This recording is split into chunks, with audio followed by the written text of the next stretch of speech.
Everyone, रोज रोज जर तिखट वरण खाऊन कंटाळा आला असेल तर मुगाच्या डाळीचं असं साधं वरण करून बघा, तुम्हाला नक्कीच आवडेल. तर त्यासाठी मी घेतली मुगाची डाळ, छान शिजवून घेतली आणि ह्याला आता मी असं हटवून घेतलं, पूर्ण छान हटवून घेतलंय. त्यानंतर मी ते एक कढई ठेवली आहे. कढईमध्ये तेल टाकले 2 पळी आणि तेल छान गरम झालं की त्यामध्ये मोहरी, जिरं, लसूण,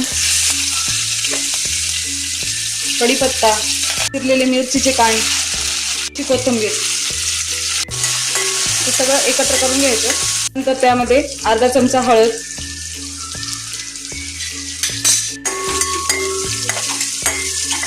नंतर आपली ही जी शिजलेली डाळ आहे ती टाकून घ्यायची. त्यानंतर तुम्हाला जेवढं हवंय तेवढं तुम्ही गरम पाणी किंवा नॉर्मल पाणी पण टाकू शकता. नंतर चवीनुसार मीठ. सगळीकडे ह्याला एकदा हलवून घ्यायचं आणि फुल गॅसवर छान उकळीपर्यंत 10 मिनिट शिजवून घ्यायचं. पाहू शकता किती छान प्रकारे आपलं हे मुगाच्या डाळीचं साधं वरण तयार झालंय. जर तुम्हाला आवडलं असेल तर एकदा नक्कीच ट्राय करा आणि कमेंटमध्ये सांगा की कसं झालंय. थँक्यू.